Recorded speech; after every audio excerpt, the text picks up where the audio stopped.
going to introduce right now is somebody I have been, really doing a lot of research about because I had so much to read about her. She's everywhere, very lovingly and proudly called Inspiring Vanessa at the age of 14. She's one of the youngest motivational speakers. She's an influencer marketer. She's a content creator, has about 45,000 followers, even on TikTok. She is an author, a podcast host, 6,000 plus followers on YouTube, has a show called Inspiring Vanessa on Amazon Prime, which she hosts that show. And she also has a book of her own. We will get into a conversation with her and ask her all the questions that you would like, starting off with her journey. So, not wasting much time, I would like to invite the one and only Inspiring Vanessa.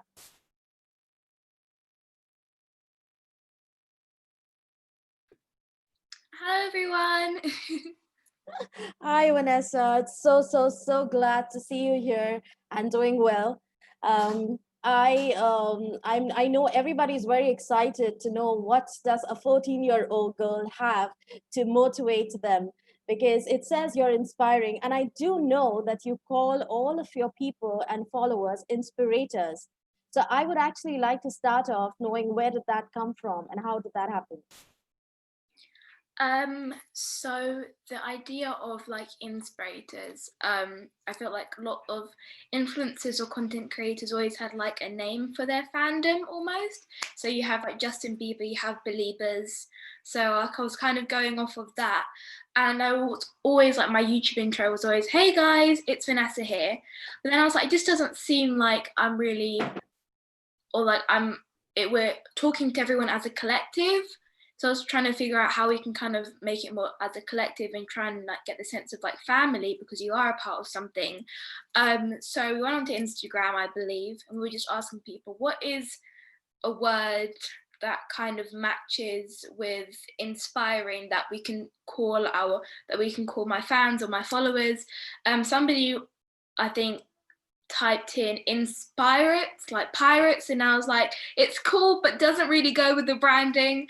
And then somebody sent in Inspirators, and I was like, oh, I really like that. And ever since then, that's kind of what I've used to call my fans and followers, just because it really does let them know that you are a part of something and kind of join the community and join the family where you can inspire other people. So that's kind of where that name came from.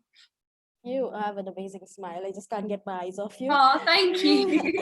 You're most welcome. So I would just like you to take the audience through your journey and how you've reached where you have. And I know because I've read about you and I do know that you were promised a lot and it didn't really work out, and that's the reason the show. So please go ahead and tell the others because it's really fantastic. So if I just quickly run through my journey for the past 4 years, I started when I was 9 years old. I'm now 14 years old. I was recently 14, so if you catch me saying that I'm 13, that's because it really hasn't gone into my brain yet.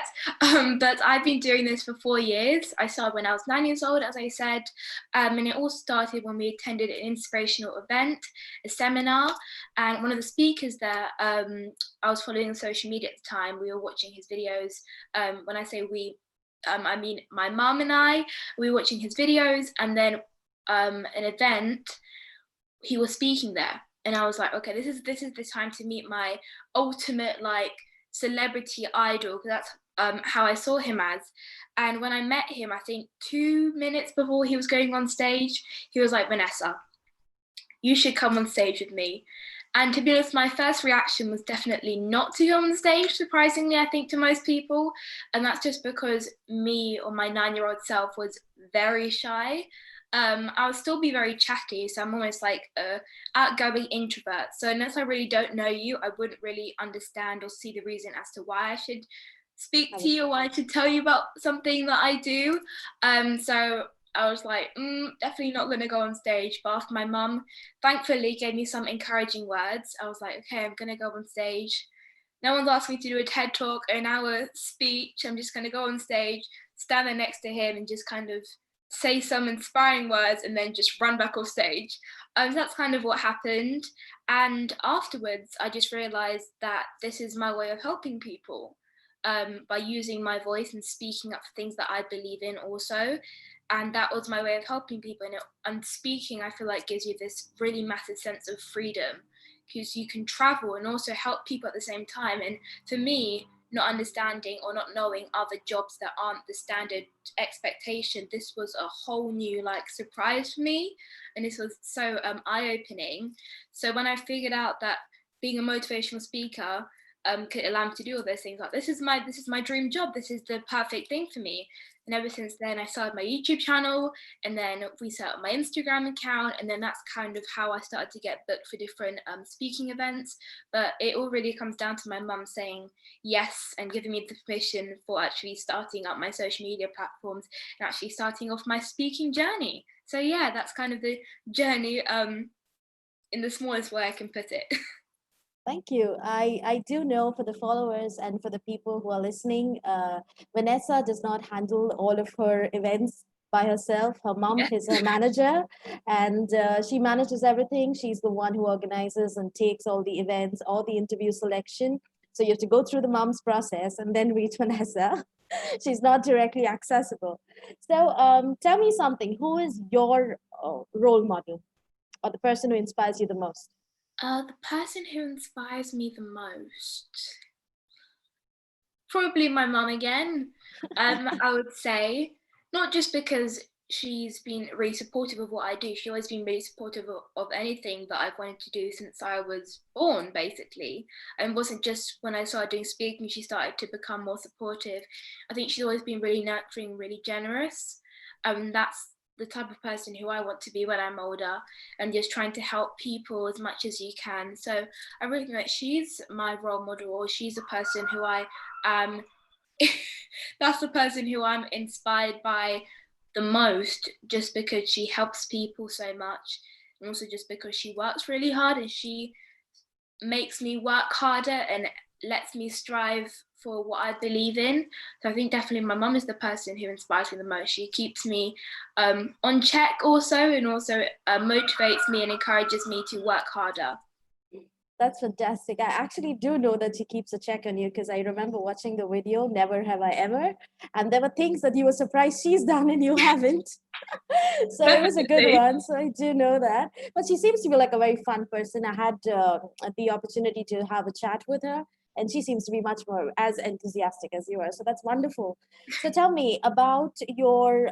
I do know recently you also took part in Black Lives Matters, and it's a very sensitive subject. And I really want to know what was your perspective about it, because for somebody at the age of 14 to understand that kind of a subject, to understand how important it is to educate people on that aspect.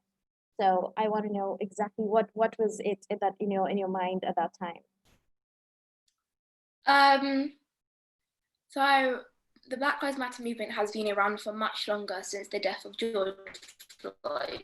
But I think because of the death of George Floyd, Black Lives Matter just became a more ongoing subject, which I'm so happy with. And we're still trying to remind people to keep talking about it. It's not just a little trend that's just going to happen for 1 month and we forget about it afterwards, because these families are still grieving. This idea of racism and police brutality is still an ongoing issue. So it's not something we just stop talking about all of a sudden. But I personally didn't watch the video of George Floyd. I didn't see it on my feed. Brutal. But I started seeing people post about it. I think that's the main way I find out about any news nowadays is through social media. Me and my mum don't watch the news, so that was the way that we found out about it. And when I was obviously hearing about it, I was like, what is going on here? Like, how could you be so inhuman to even do that to someone just because they're a different color than you are, just because of the color of their skin? So, me as a biracial person, my mum is white, my dad is black. So it's not really like I could just blatantly ignore it. I mean, I could have, but that's obviously not what I did. So it was almost felt like a responsibility for me a little bit, because I know that I have a big platform, and if I tell someone to do something, they're most likely going to go and do it. So I was like, okay, how can I use my platform to reinforce this movement and let people start talking about it more? So I went to 2 Black Lives Matter protests in London. One of them was a slightly smaller one. This was my first protest that I've ever been to. And then the second one I went to was in Parliament Square. And this was like a massive protest. There were so many people, but the atmosphere was just so empowering, and there are really no words to describe the way that felt. But after I went to the protest, I filmed like a motivational video, or a Black Lives Matter motivational video, to kind of raise more awareness about it. But otherwise, I would say my perspective on it is that people need to just educate themselves before you really have a say in anything. For example, if like one of my white friends started to talk about Black Lives Matter and not understanding, let's say, white privilege, then she's not really coming from the right point of view, if that makes sense. So I feel like if people want to talk about Black Lives Matter, you need to know what's actually happened, not just talk about it or post a black square just because everyone else is doing it. That's not what this movement is about. This is a movement reminding people, oh yeah, the system is actually really messed up, and that towards other people, Black lives don't matter. We're not saying that all lives don't matter. And I'm not going to say all lives matter, because there are some horrible people in the world and their lives really don't matter, if that makes sense. People need to think about what they're saying, but we're trying to remind people and let people know continuously what's really going on and let their eyes open up. It's not just something that is an ongoing issue in America. It's all around the world. Racism is an issue all around the world, and especially for people from the UK being like, oh my gosh, I'm so glad I don't live in America. And it's like, well, have you actually researched the people who have been killed in London, in the UK, from police officers, or just because of the colour of their skin? No, you haven't. So please do research before you do talk about it, or say that the UK, well, that's the phrase that we use, motto, the UK is not innocent. It's not just like we're better, because comparing two people's deaths does not make one better than the other. Absolutely. They're equally terrible, and they're equally life-changing towards that family or towards that person's friend or whatever it is. So I think my perspective on it is just that Black lives do matter, and also all Black lives matter. That's the thing that I'm trying to keep posting on my Instagram account, especially, and not people just kind of taking out, let's say, the LGBTQ part of Black lives. Right. Or being like, oh, well, I don't really support the LGBTQ community or trans people, but I still do say Black Lives Matter. Well, then you don't really support the movement if you're not talking about all Black lives, if that makes sense. So I could probably go on about this on and on and on, but I think people just really learn to educate themselves, and just remember that if you use your voice or if you don't, that's going to show if you are on which side you're on. Absolutely. So Absolutely. That's what really I have to say. Silence is violence. There you go.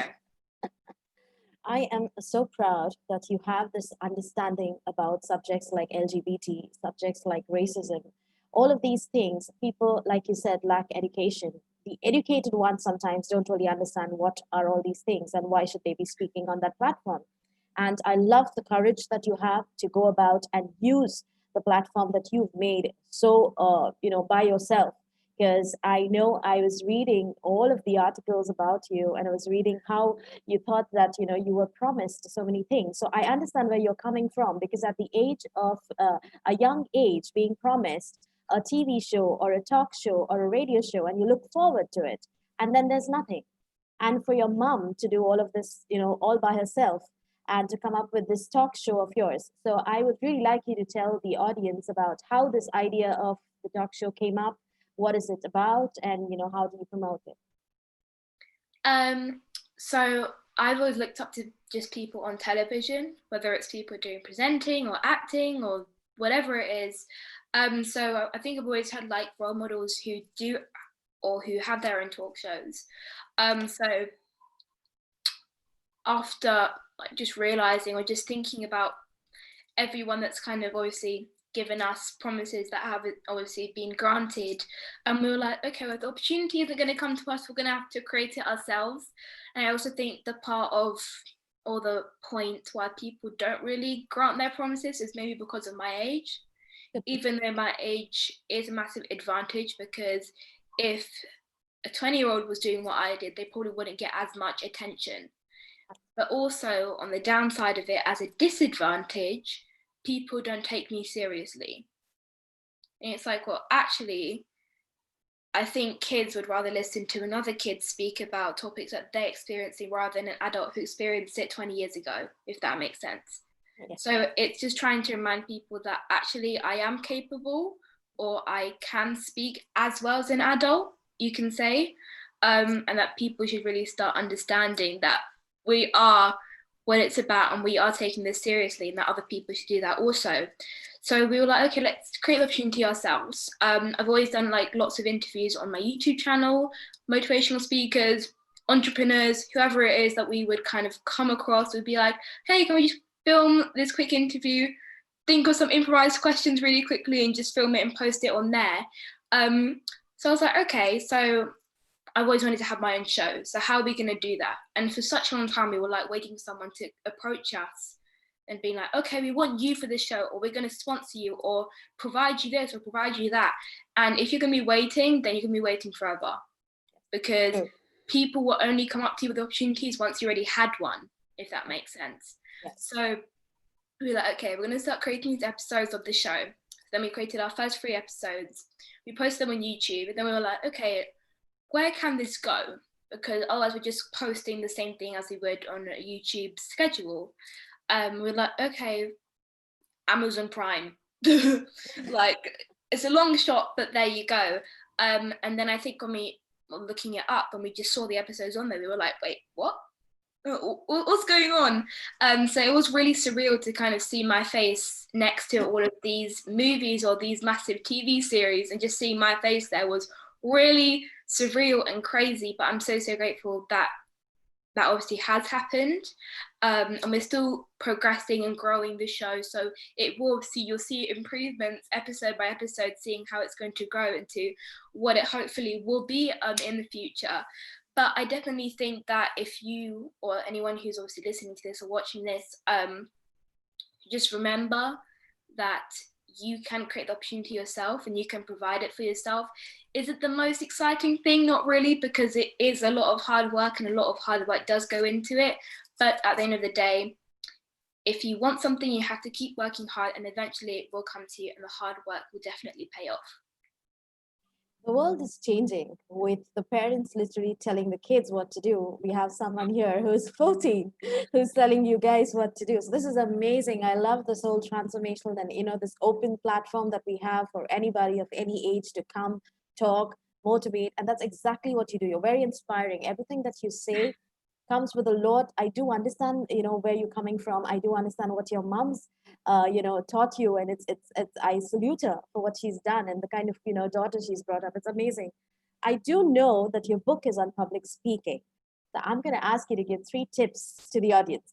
The best 3 tips from your book on public speaking. The best 3 tips. I'll give 1 from the book, and then you have to figure out the other 4, because it is the 5 secrets of public speaking success. Then when you get the book, then you can see the other 4 secrets I do mention. But the first one that I'm going to say from the book is quite cliche, but it is really powerful if you really think about it in depth, is try and be yourself and be as authentic as possible. So if you see someone speaking on stage and they're speaking really monotone, but they're speaking in front of thousands and thousands of people, that's not the best way to make a name for yourself, especially in the speaking industry. You can't just act like everyone else. You need to bring something new to the table so that people will book you because you are different than everyone else. I think that works in any industry, to kind of try and stand out as much as you can. Everyone's like, oh, well, I need to act a certain way or look a certain way to stand out. And it's like, actually, no, because a lot of people are the same because they act the same as everyone else. So you just being yourself and having your own individual personality is enough to make you stand out as a person. So definitely my first tip is to try and be yourself and be as authentic as possible and as you can. The second tip is be on social media. If you are quite young, then make sure you do get permission from your parents and you kind of are aware of what can happen on social media, that you are obviously putting your face on a platform. But social media is the best way to get booked for different speaking gigs, or just get your name out there. So you can start posting motivational videos, or if you want to speak about money or business, start posting videos about that so people can kind of get a taster of what your speeches would be about, and try and approach people as well. So social media, or just being resourceful, is the best way, the second tip. So social media, I think, is the best resource to promote yourself. And also Eventbrite, Eventbrite. Eventbrite. Um, Eventbrite. you can look up or even type in keywords. So if you are a speaker specified in a certain subject, then you can type in business or entrepreneurship or finances, and then that event will come up. Yes. Whatever that event is about. So whether it's a Zoom call like this, or whether it's an actual event, I don't think they're happening right now, but if you just look at it for it in advance, then you go onto their Instagram and you contact them and say, I can see that you guys are looking for speakers. I'm an aspiring speaker. I've spoken here, here, and here. Can I speak at your event? Or this is what I'm going to bring to your table. This is what I'm going to bring something different to your event. So I think it's really trying to put yourself out there as much as possible, but it is really hard. Like, just going to say it how it is. It is very hard, and it can be very tiresome to just keep waiting for something, or keep waiting for a reply back, and they say, oh, sorry, we're not really interested in what you're talking about, or we're booked, apologies. That is going to get really exhausting, and it is going to feel like a massive setback. But as long as you keep going and thinking, there is going to be another opportunity that's going to take you to that next level, and that's going to be the thing to keep you going, or your why and your purpose is going to keep you going. So first one is be yourself, be authentic. Then is to be as resourceful as possible. And my third tip would try and be aware of your surroundings. So surround yourself with people who are going to lift you higher. It's one of my quotes actually in my quote book, which is my second book. But surround yourself with people who will lift you higher. Surround yourself who are like-minded people. Because if you're going to be around people who are negative, if you're going to be around people who are just not encouraging of what you do, then sooner or later you're going to become a negative individual. You're going to start thinking negatively and having a negative mindset, and just thinking or being doubtful of everything that you do. So make sure that you are make sure that you know who you're surrounding yourself with and who you're spending your time with, because you as a person and your mindset is very fragile, because one influence could change it immediately. That could change your whole future. Because if one person says to you, oh, you shouldn't really be doing dancing or singing or speaking, that's weird. Why would you want to do that? If that person says that to you and you automatically go, oh yeah, that is really bad, let me just forget about that, your whole pathway or your future could have changed just from that one decision, which is kind of crazy to think about. But make sure that you are being aware of your surroundings and making sure that you're around people who do support you just for who you are as a person. I am blown because you talk about things that it took me a while, and I'm in my 30s, and it's taken me a while to get to that point where I understand that I need to surround myself with all the positive people, because it's a reflection of you are a reflection of all the 4 or 5 people that you surround yourself with. Definitely. And one negative thought, especially when it comes from people you're close to, even though it does not resonate with you, but you just go back to procrastinating about it, and it does affect you. So I truly understand when you say that one negative thought can take you off your path. So I love that you're it's sharing so much and giving us so many tips. I want to get to the fun bit. I know you've hosted a lot of celebrities. It has taken me a while. I couldn't go through all of the videos, but I would like to know. I know you hosted a lot of these young actors from different series. So, which one was your most favorite and you had most fun with?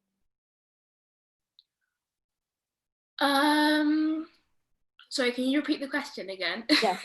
Which celebrity hosting was your favorite? Whom did you love and have fun with the most while hosting this celebrity? um I really don't know, because there are so many amazing people that have kind of obviously allowed me to interview them. So I think everyone who I've interviewed has obviously brought something different to the table and have really inspired me, and also the people who have watched the interview. But I'd probably say my favorite event that I've done would probably be the Lion King premiere. I thought so. Um, The Lion King has always been one of my favorite movies since I was little. So when I found out they were making a live action, I was over the moon, and I really wanted to go and present there or go and interview people there. So when we got to the event, and just the whole setup is just fantastic. It is just absolutely amazing. So I'd probably say that event was one of my favorites, just because it really gave me that raw opportunity. It also gave me a little bit of experience and understanding of what an event is really like and how chaotic and overwhelming it gets. But when that celebrity comes up to you and says, "Hey, what question do you have for me?" They just come up to you. You need to be ready with the questions. You need to be ready to greet them and make them feel comfortable with Yeah. whatever it is you're going to be asking them. So probably the Lion King premiere, I'd have to say. But otherwise, every celebrity that I meet, I am incredibly grateful for that I've had the opportunity to meet them. Perfect. A little bit about your school life. So, how is it for you at school? Is it like, you get the celebrity treatment, or how is it? Um, I don't really think I get treated like a celebrity. I get treated like every other kid. I feel Good. like I don't think people are that bothered by it anymore because they already know what I'm doing, I would say. But yeah, I just think when I first started sharing what I did to my school in primary school, I think everyone was a bit confused because me being 9 and being on social media, having a YouTube channel, speaking in front of people was obviously not the normal thing that you would see a kid doing. So I feel like I got mixed responses and mixed reactions, but I'm glad that the people who did accept what I do are still my friends today, if that makes sense. Okay, perfect. You did a video called Five Things to Do in a Lockdown. Yes. Can you share that video, a few tips here? Because I know a few of the people are still under lockdown. So it would really help them. um, I would say mental health is the most important thing. So I just need to quickly plug in my charger, but I'll be right back to you. Just so Sure. that it doesn't turn off. That would be very, very helpful. Oh,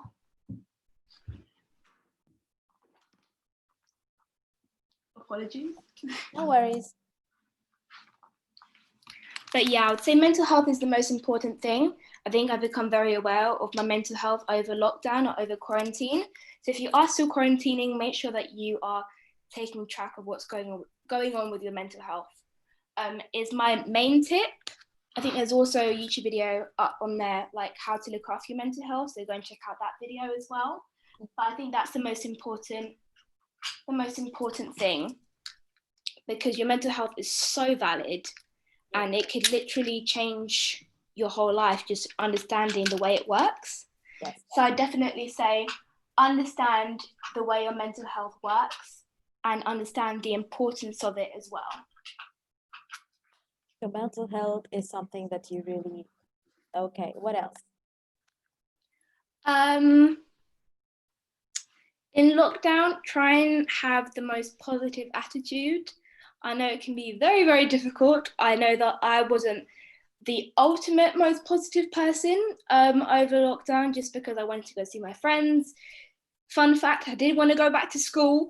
So I definitely think trying to have a positive mindset and just trying to think of everything and be grateful for everything is one of my main tips on how to just cope with lockdown. And if you still are, I know that some countries are obviously like completely away from that, and some countries are still in a pandemic. So I think it's really important to try and stay positive and also speak to your friends. That's the last tip. Speak to your friends and speak to your family members to check up on their mental health also, because you never know what people are going through. Because you never know if the day-to-day life that we had before lockdown was the only thing keeping them or forgetting about what's going on in their head or in their mental health.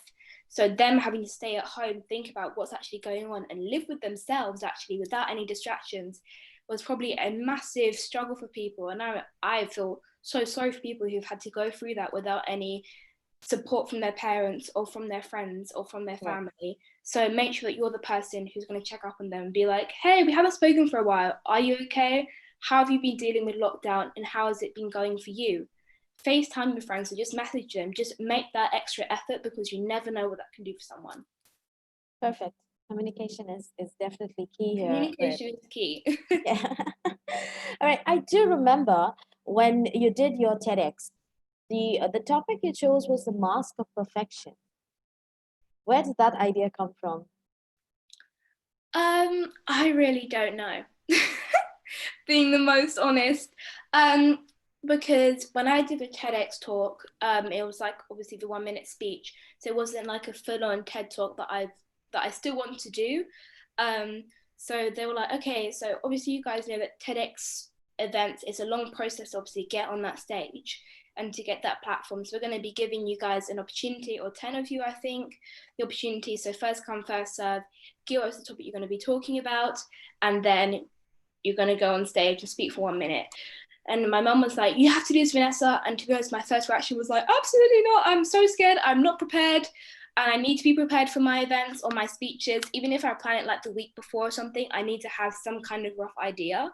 Yes. So while other speakers were doing their speeches, I was writing down on my phone, what am I going to talk about? And then I just came up with the mask of perfection.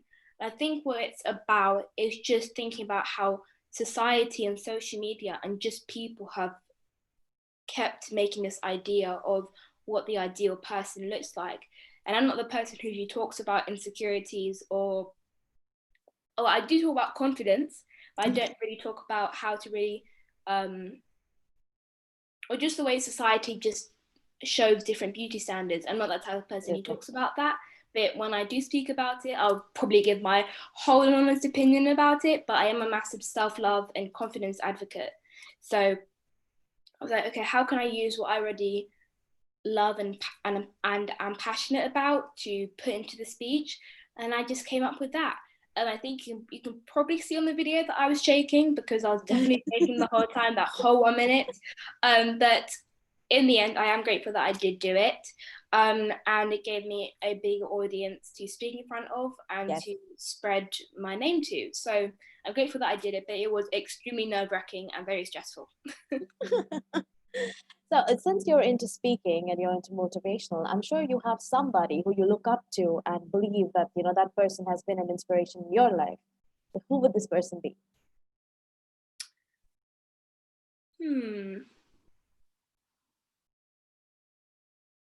You're actually thinking. Yep, I need to think about this one long and hard. I wouldn't really say it's one person. Okay. I would say it's like everyone who I meet or everyone who I get the chance to interview, my friends, my family, because everyone is inspiring in their own way and everyone motivates me in their own way. So even a person who maybe doesn't have a big platform or maybe has a massive platform and everybody knows their name, but they still have individual qualities that inspire me. So if I listen to someone's story, where they have 1 million followers, where they have just 10, they're still going to have that equal impact. So I feel like everyone who I come across who does want to make a change inspires me and motivates me so much. And it's like, wow, there are good people in this world. And even though we see so much negativity on the news, on social media, there are still good people. There are still people who do want to make a change, and they are going to be the people who are going to make a change in the next generation and who are going to be change makers. So I think those are the people who really inspire me. So I wouldn't really say it's one individual person, it's a collective of individuals. It's a brilliant answer because I think each one has something different to offer and get something new to the table. And I think even now when we are listening to you, there must be so much that others have not thought of. But the whole idea of you actually saying it on a platform and it's coming from a 14-year-old is something they would go back and be like, oh, okay, if she understands this, so can I. So it's wonderful.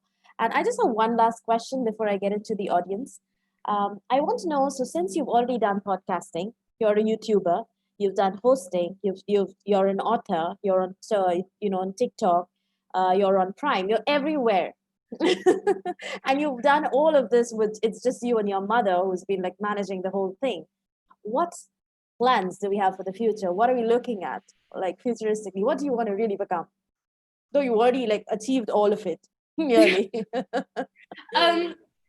Although to other people I've achieved quite a lot, I'm not where I want to be. Perfect. And that's just probably me as a person. Even though I've done lots of amazing things, I still don't think I have got to the place where I really want to be. So I think I would definitely, not I think, I would definitely continue doing speaking when I'm older because that will allow me to travel. So speaking is definitely a thing I'll continue doing. But the main thing that I see myself doing is being in the media industry. So whether that means acting or presenting or hosting, I'll be doing those things. So if it means actually interviewing people side by side or at an event or at a premiere, for example, then I would want to do that. So I think it's just talking to people is the main thing that I want to do. I don't see myself creating any books in the future, but you never know what could happen. But I don't see myself writing any new books. There isn't anything planned right now. But for the show, especially the Inspiring Vanessa show, hopefully that it will be able to go on and be broadcasted on bigger platforms that a larger audience can see them, and that younger people or just young people in general can watch the interviews and watch the guests that I'm interviewing and really understand the impact that they are making on them. You're like a breath of fresh air. Oh, I'm just thank loving, you. I'm loving each and everything, and I'm sure you're inspiring so many others here for the YouTube. People watching on YouTube and the people watching on Facebook. This is going to be like really inspirational for them, and I know and understand why you call yourself inspirational, Vanessa. Because every answer that you give, every answer that you've said, does make a lot of impact, and it does make a lot of sense. And I'm so grateful and Thank glad that I you. had this opportunity to have a conversation with you. I'm going to dive into the audience. I have somebody, I think there is Ashna, who's a brilliant speaker herself. She's also a teenager, has been here on the talk show. She does have a question for you. Ashna, if you could come on with you, I could unmute you.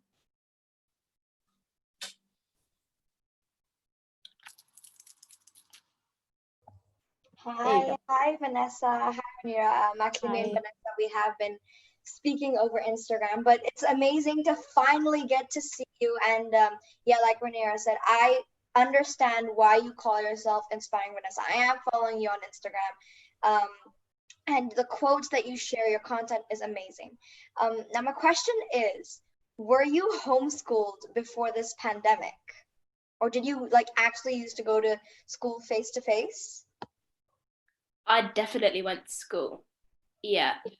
So for the past 4 years, I've still been going to school. I've never been homeschooled. If I had the opportunity to, then if my mum had the opportunity to as well, then I would want to be homeschooled. I also love the atmosphere of seeing my friends every day. It's also a little bit like a breath of fresh air for me from constantly being on social media or doing Inspiring Vanessa. So for me to just be Vanessa, just a regular schoolgirl, um, is a breath of fresh air for me. But I've never been homeschooled before. I've definitely thought about it, but if I had the opportunity, I may do it. And I hope you don't mind me asking another question. You do so many things. Um, how do you find the time to do it? The secret is I really don't know. That's the secret. I think it's definitely being organized. I think definitely being organized. Everyone has the same 24 hours in the day. So how are you going to how are you going to use those 24 hours is the real question. So I can't create time, I can't make time. If I could, then that would be very beneficial for me. I could have all the time in the world to relax, and then I could still go back to doing speaking or doing social media or interviews. But I think the way I have time for everything, definitely my mum, and just trying to be as organized as possible and being determined as well. On some days, I'm definitely not the most determined person. Sometimes I really just want to lie in bed and not do anything. But I know that I do want to help people, and that's the thing that's gonna get me out of bed in the morning. So probably I would say that's what allows me to do everything that I do. Otherwise, it's not all at the same time. It is spaced out eventually. Thank you so much. It was great to finally meet you and hope to meeting you soon in the future as well. Thank you. Definitely. Thank you for asking your questions. I have somebody, someone else that I really, really admire. She was on one of her other platforms, eBookery, where she reviewed a book. And she reviewed the most controversial book called 13 Reasons Why. Zenha, if you could come on video.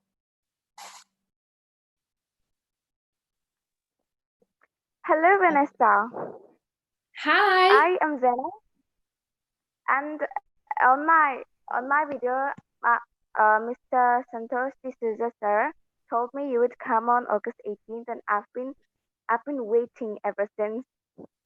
So my question for you is this: what is your book, Vanessa's book of quotes, really about?